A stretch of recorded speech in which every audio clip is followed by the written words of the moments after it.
feels like we're constantly hearing about fashion trends that are callbacks to the 80s, 90s, Y2K fashion. The early 2010s is supposedly coming in next.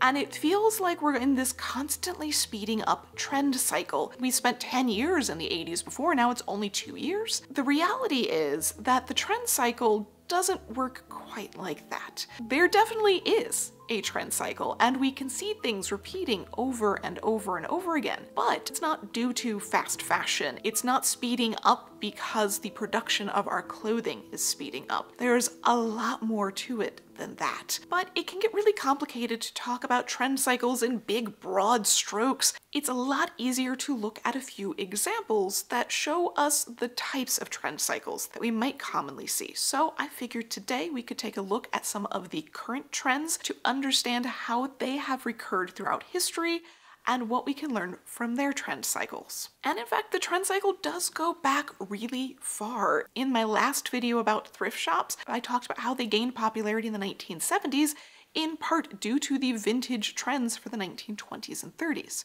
And this continues throughout the decades, and we can actually track it pretty far back. There's a lot of influence from previous fashion on every modern era.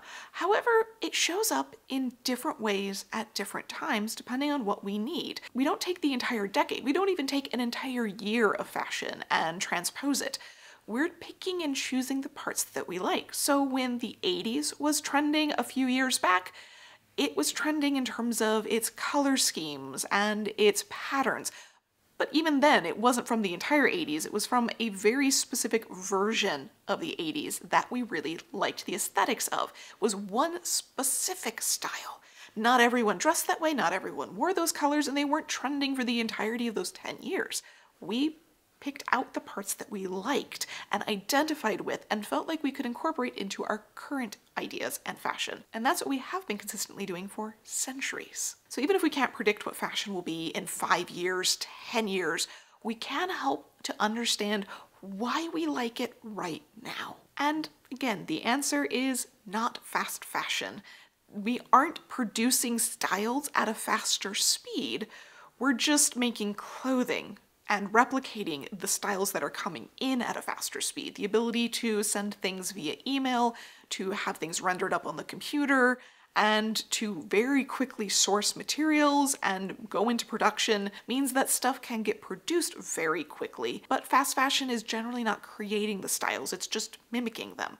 So the actual fashions are coming either from couture brands that are still making very slow quality items, theoretically, or it's bubbling up from the street style where people are wearing the things that they've previously purchased with new combinations or new ways of wearing it, new silhouettes. So it's not the speed at which clothing is produced that creates faster trend cycles. Faster trend cycles and lower quality don't actually go hand in hand. Speaking of quality, I want to take a moment to thank the sponsor for today's video, Birch. Thanks Birch Living for sponsoring today's video. They have extended their Labor Day sale, so click on the link in my description to check it out. A good night's sleep can make all the difference, and with everything that I do in a day, I can't just leave that to chance. That's why I'm so happy to introduce Birch. They make mattresses that are crafted with responsibly sourced materials such as organic cotton, organic wool, and 100% natural latex. They're also free from polyurethane foams, which can cause harmful off-gassing, and are constructed without fiberglass, which can be detrimental to your health, not to mention just plain itchy. Unlike synthetic mattresses, the wool makes them hypoallergenic and mildew resistant, which I am constantly thankful with my long list of allergies. I have the Birch Luxe Natural mattress, which is a premium upgrade to their original well-loved Birch Natural mattress. And I've been sleeping on it for almost 3 years, and it has made such a difference. And I'm so excited that I've added one to my guest room too. I can honestly say that with my Birch mattress, I sleep through the night and wake up without sore muscles and joint pain. In fact, 79% of those who suffered from back pain with their old mattresses saw a reduction in pain with their Birch mattress. And you don't have to worry about trying it out. With your Birch mattress, you get a 100-night sleep trial plus a 25-year warranty. That means you get more than 3 months to make sure that you love it. The best part about all of this is that Birch delivers your mattress right to your door for free within the US. They They also offer an in-home setup and removal to make your buying experience as convenient as possible. Each Birch mattress comes with 2 of their eco-rest pillows made from recycled materials. They're breathable and better for the environment. I love my Birch mattress, and I think you would too. If you're looking for a new bed, check out Birch Living. They have extended their Labor Day sale, so it's the perfect time to upgrade your sleep with 25% off a Birch mattress plus 2 free eco-rest pillows. Visit birchliving.com/Nicole Rudolph to find out more about this limited time offer. Thanks again to Birch for sponsoring today's video. Now, when it comes to the bigger overarching ideas of trend cycle, basically it boils down to 2 major things. Our cultural ideas, what we identify with, what we're feeling right now, and that's where we look to the past and look for things that speak to us. That's a little bit more difficult, but we will get to that. First, I want to introduce you to the other one though, silhouette. This is incredibly important because it means that everything in our outfit has to work together. There are certain accessories and certain weights and certain shapes that just play well with each other. They balance well, and some that feel a little awkward. It's not to say that you can never put them together, but you really have to think about how they work. So we're going to see very similar silhouettes over and over and over again.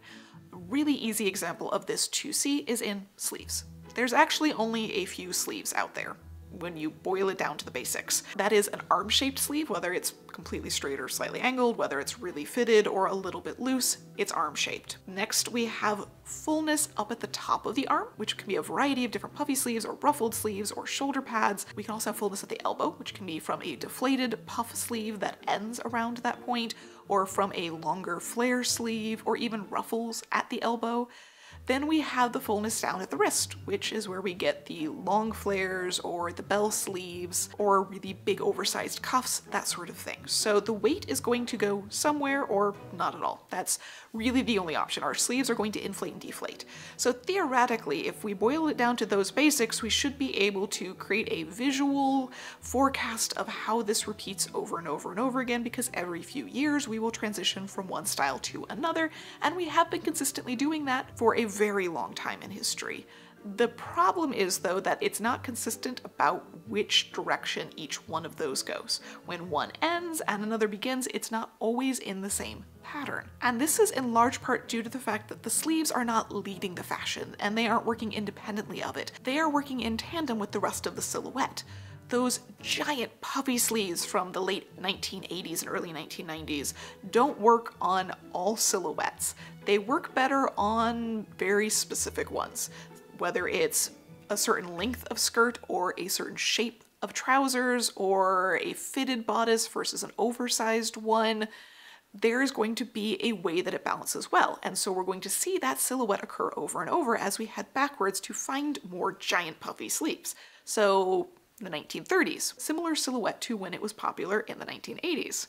We're also going to see it in the 1890s. Again, kind of a similar silhouette. And we can travel it even further back to the 1820s and 30s. See the same sort of skirt shape there, and the same sort of fitted bodice, and a lot of similar necklines.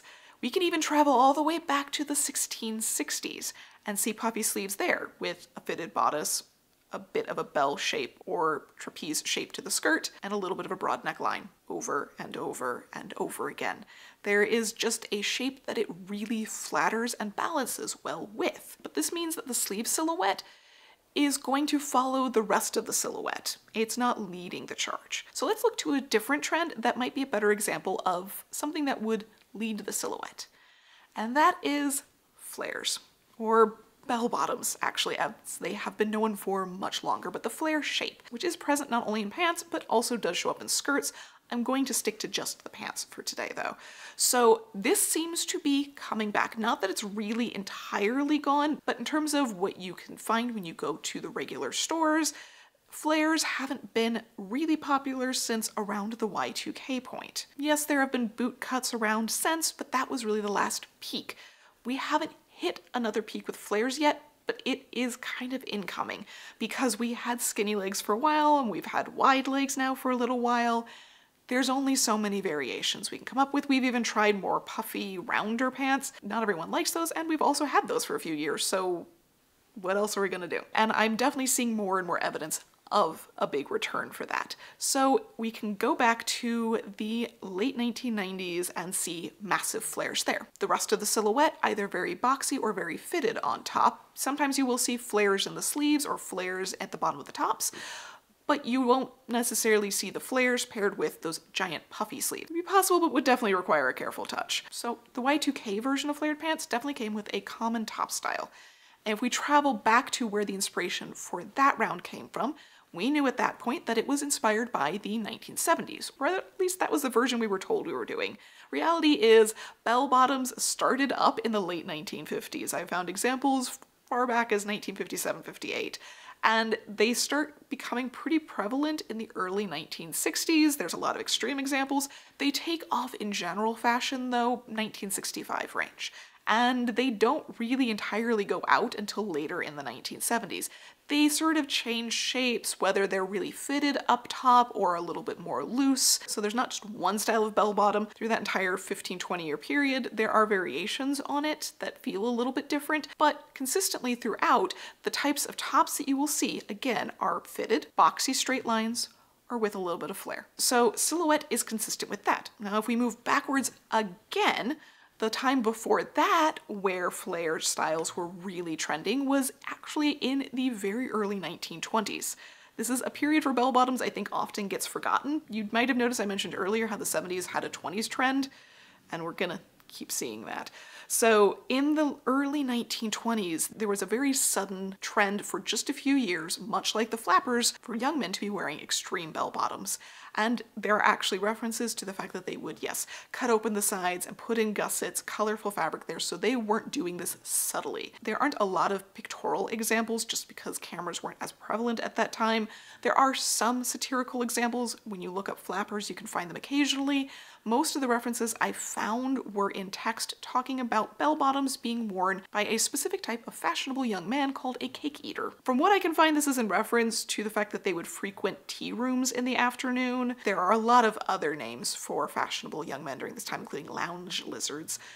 But cake eaters were well known for having center-parted slicked down hair and wearing bell-bottoms. So I'm not gonna lie to you, when I had to keep researching the terms cake eater and bell-bottom next to each other, I felt like I was doing something inappropriate. Words are weird, but this trend started up post-World War I, didn't make it into mainstream fashion as much. There is some evidence in women's wear at this time as well when it comes to things like beach pajamas, so this is not completely isolated to just young men, but it definitely isn't as prevalent as it becomes in the 1960s and 70s. Traveling even further back than that, the first time I actually really see flared trousers is actually in the 1820s and 30s. Now, it's not likely we're going to find much evidence of it before that just because trousers weren't the trending style until that point. Shorter breeches had been popular for a very, very long time, and the shape of those was a dramatically different situation. But the flared bell-bottoms, as they were known at the time, do come in the 1820s and 30s for a lot of men's fashion. It is very trendy, but it is much broader. So there's actually a lot more satirical prints of fashionable men in this flared style. Now, a lot of times it's not quite as scooped out as we see in later decades. It's a little bit more rounded. It definitely plays up the shape of the calf a lot. And in some of the earlier references, they talk about it and show it being more a pinch at the knee of what would otherwise be a fairly straight leg. So it's less about getting really wide at the bottom and more about the curvy hourglass shape that it creates. Now, this is also the time that the sailors start picking up this trend because sailors are known for actually being fairly fashionable when they aren't in their slops and workwear. They really like the bell-bottoms, however, because they're able to be rolled up so that way they can keep them dry, which helps over something like a really tightly fitted trouser. And what ends up happening is this is when the Navy decides to create consistent uniforms.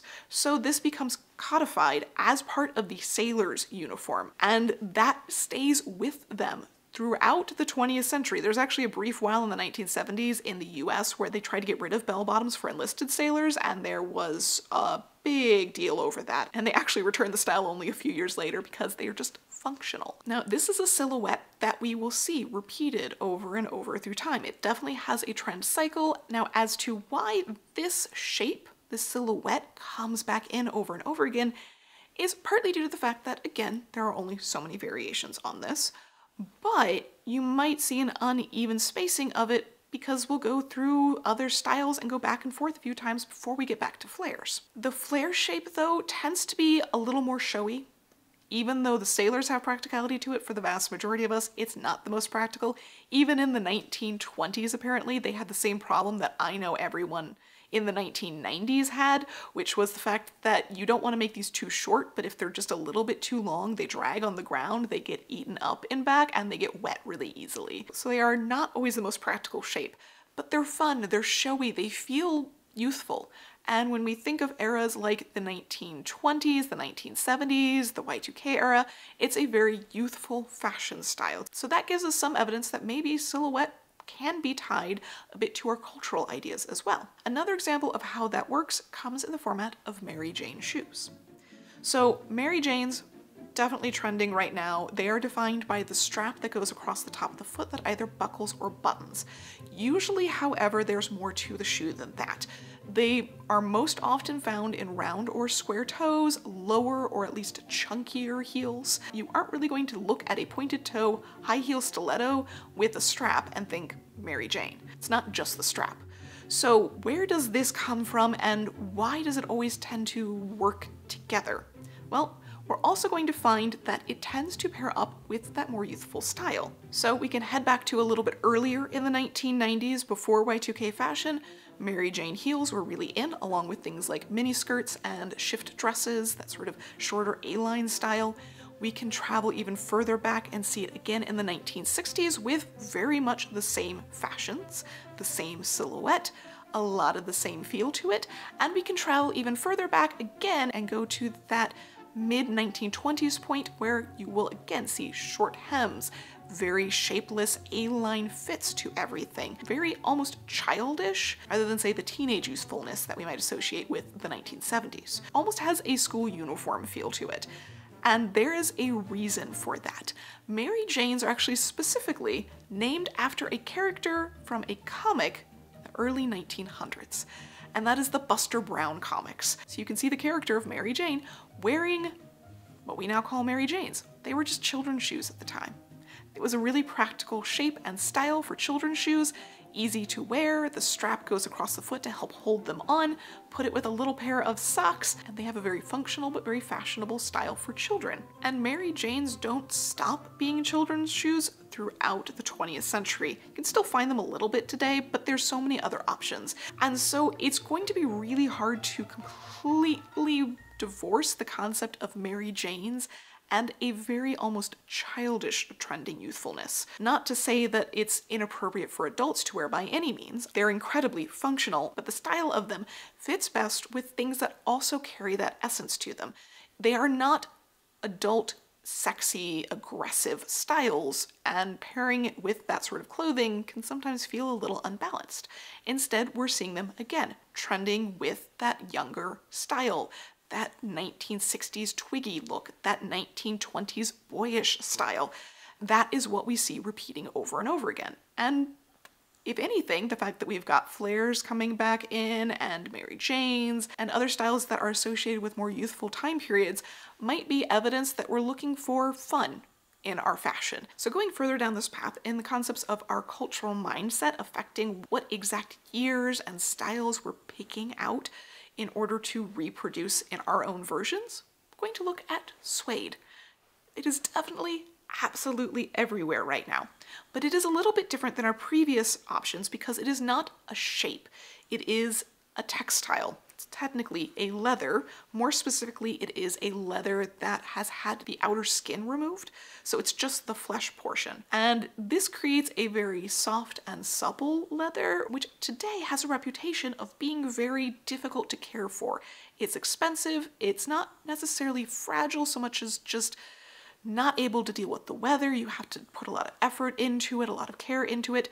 So why is it that suede still has a reputation of being rustic, of being very earthy, of being very rugged and durable, but yet we can't take it out in the rain? That's where we have to start looking at the history of suede. Now, traveling back, again, not shockingly, to 90s, that's where we see a trend for Western styles. We see a lot of suede being used, a lot of fringe on the suede. I haven't seen that yet, but you know, it's still a young trend. And there's definitely a thematic feel to that Western ruggedness. If we travel back further, we get to the 70s, where it is absolutely everywhere. It is very prevalent throughout the decade. That is probably in no small part due to the fact that ultra suede, a synthetic version of suede, was invented in 1970 and was much less expensive and was also washable. So you could have the suede styles without all of the price and the upkeep. It's actually a lot more expensive today because the manufacturing process is very difficult to actually do it in a safe and healthy way. So not a lot of it's being produced anymore. And the version that suede was being used for in that era, there's a little bit of some Western trends there, but a lot of it's just that very earthy, soft feel. So it's not just thought of as durable Wild West as much as it is very natural. Though we have to skip back a little bit further to see the next time that suede was popular in regular fashion, it doesn't go way between the two. The whole way through the decades before the 70s, suede is very common as a sturdy, durable sportswear fabric. It's used, yes, by people who are horse riding, by ranchers, by cowboys, by people who need a textile that's going to hold up to a lot of wear and tear and not show that in a negative way. So it's very durable, it's very strong. They don't seem to have the same concerns over staining that we do today. Now, as I mentioned, we have to go back a little bit further to get to that last time where it's trending, which, a shock, 1920s. In fact, it starts up in the 19-teens this time, and we start to see it being suggested for motoring jackets, for sportswear first. But then it quickly moves into high fashion. They start producing it in lots of fun colors with prints and designs on them. It's absolutely everywhere, and it is advertised as a more durable velvet alternative. It has the softness and the fuzziness of velvet, but it can go through a lot more because velvet can't really be rained on. Velvet isn't good with abrasion, but suede can do both of those things at that time. So they saw it as a more durable alternative, and that's part of the reason why it ended up in sportswear and workwear and Western wear, all of those things before it got picked back up as fashion again. Now, prior to that 19-teens, 20s point, suede tends to be in places like gloves and purses and shoes. Again, places that need things to be a little bit on the durable side, but also soft. Essentially, it's presented as something in between velvet and leather. The actual term suede only really starts being applied in the late 19th century to this type of leather. Prior to that point, didn't have a specific name. Sometimes it was referred to as flesh out, rough out, but those are very often different in the fact that they're just the flesh side of the leather, not necessarily that the whole thing's been trimmed to just that. In fact, the term suede seems to come from gant de Suede, so a style of glove that apparently came out of Sweden in popularity, made its way to France, and Swede is suede in French. So that's how we ended up with that term, kind of accidentally, which also makes it really difficult to research much further back because it just turns into a whole bunch of references to Sweden. But you're going to see examples of suede. You're going to see it, however, with very durable things. Doublets for fencing and hunting and fighting. You're going to see it used with the rough side out rather than the grain side out on a lot of durable 18th century shoes, for example, because they'll go in and they'll actually put different things like wax, tar, polish, and all sorts of things onto the outside of these shoes to keep them relatively waterproof, but very easily repaired. So unlike the grain side of leather, which can easily be scratched and is therefore difficult to repair, the rough side of leather is not. You can just use the black ball, go back right over it, and it disappears. So it was, throughout the majority of history, considered the more durable but more rustic option. And so it really hasn't lost that reputation, even though we've somehow garnered the reputation that it's impossible to care for. Just either get a spray that helps with waterproofing or get a suede brush. You'll be okay, I promise. But it does still affect the silhouette. I know, sounds kind of crazy, but it's mostly because suede is still a little bit stiff. We can't do lots of gathery, puffy styles with this. We can't drape it and have something loose and flowing. Suede has structure to it, and so it's going to work with boxier styles. So we have to wait to do suede for our silhouette to accept that. But lest you think that's always the way it works, our last example is animal prints, or really leopard print, because that's what's everywhere right now. Usually it comes in tandem with a few other things like zebra print or even cow print or Dalmatian print. I've seen a small variety of options throughout the decades. Interestingly though, leopard print is a very odd example in the fact that it never really totally goes out of style. Leopard print is everywhere this year, but it was pretty prevalent only 3 or 4 years ago. Wasn't quite as popular, but it was definitely around. And honestly, at any given time throughout my life, I know I've been able to find something in leopard print. And as I look through history, it's the same thing throughout the 20th century. Leopard print is always available every single year. Now there are times where it does peak, so there is definitely a peak with that 1990s very aggressive, sexy style that they put leopard print into. There's also a peak in, say, the 1960s with a fun, playful version of it. There's another peak again in the 1920s. Shocking. If it's starting to feel like modern fashion always finds its way back to the early 1920s, I've yet to find very many examples that don't. But we're definitely in a trend cycle where we're seeing a repeated style here. And they used it in lots of velvet, lots of trimming. It sort of helped elevate square basic shapes that they were doing by including a fun pattern to it, as well as a nice texture and sort of a feeling of warmth and fur without actually having to spend money on real fur, especially since fake fur wasn't really an option until the 1970s. But for them, it evoked ideas of hunting, of wild game, and expensive luxury, more so than of the super feminine, sexy version that we get to by the 90s. Turns out that leopard print gradually becomes a feminine thing in the 20th century. It wasn't previous to that. In fact, the 19th century doesn't have a ton of examples of leopard print until we get back to the very beginning of it, but the 18th century and the very beginning of the 19th century loved it. They put it everywhere that they could, and it didn't matter if it was men or women. It was prevalent in fashion in so many ways. You can see it woven into fancy silk brocades, you can see it printed on cottons or woven into velvets, entire suits made out of it. Leopard print was really popular for a very long period of time, and their influence for this actually shows us just how far back the trend cycle can go, because their inspiration for this comes from the classical era. They really love to harken back to the Greeks and the Romans, and so looking at these figures like Hercules who were draped in lion skins, leopard skins, that sort of thing. They thought of this as a very heroic look, not only evoking the idea of a hunter and the masculinity and the aggressiveness of that, but also evoking the worldliness, the culture, the education that would come with knowing the classics and knowing those stories and those images. So this was sort of a dichotomy of leopard print in that era where it was something that really queued up as very wealthy. It was something that was worn very often by the rich. You don't see it trickle down as much as some of the other prints like florals or things like that do.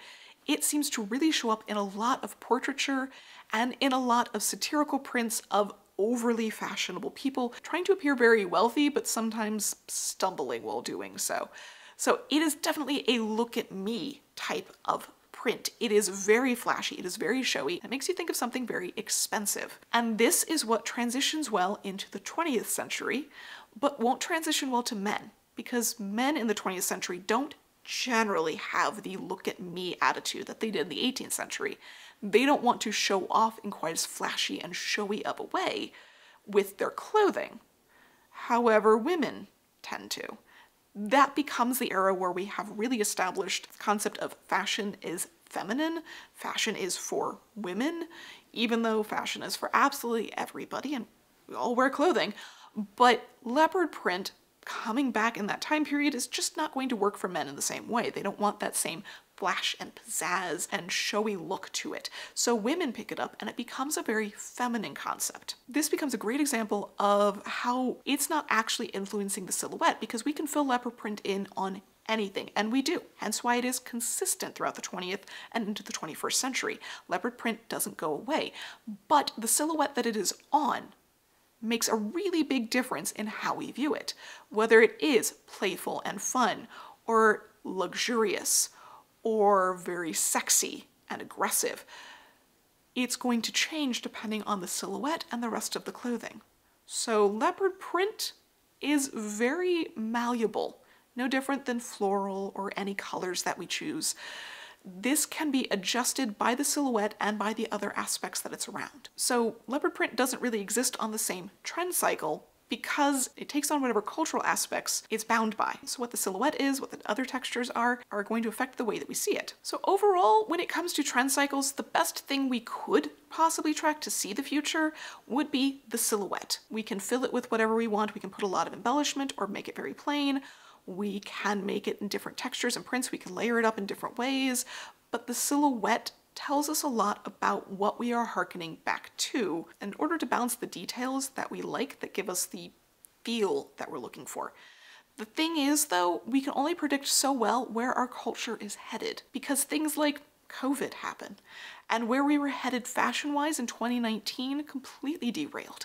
And in 2020, everyone started trying to forecast where are we going to head with this. Everyone's been locked up in their house for a while wearing comfortable clothing, wearing pajamas to work in a sense. Are people going to refuse to go back to regular fashion? Is this the death of fashion? Or are people going to rebound the entirely opposite way and we're going to see extreme high stiletto heels and really tight clothes and really over-the-top formality? Well, the answer was neither of those. The trends seem to be taking us towards finding ways to make interesting, comfortable clothing. That the oversized trend is a great example of. There can be a mix of patterns and textures and colors and interest and eclecticness, a very unique style that is still comfortable. And we see this throughout a lot of fashion.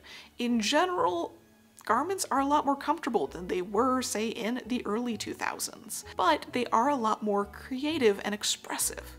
So it's going to be interesting to see how that moves in the future because we've never really done fashion this way before. Even though we're saying, oh yes, the Y2K fashion is trending right now, it's not necessarily that we're in the same place as we were back in those years. I don't think we feel like we are economy-wise, politics-wise, any of that, but it does feel like we want a little bit of fun. We want a little bit of playfulness in our clothing, which Y2K fashion was definitely a fun era, which is why I kept so many of my clothes from the time in a time capsule. Go check that video out if you want a major flashback, but we're looking back to youthful eras. We're looking back to times where the fashion constraints were a little bit less prevalent, where a little bit more individualism, creativity, and fun was an option. Fashion, yes, does constantly cycle through. It constantly recycles, and very little is actually new, but the way that we combine things and the versions that we pull out of each decade, each era, is very distinct to us now. We're never going to really do the same thing twice because we're not the same that we were 20 years ago or 50 years ago. It's how we wear those styles that makes them modern, and that is impossible to predict.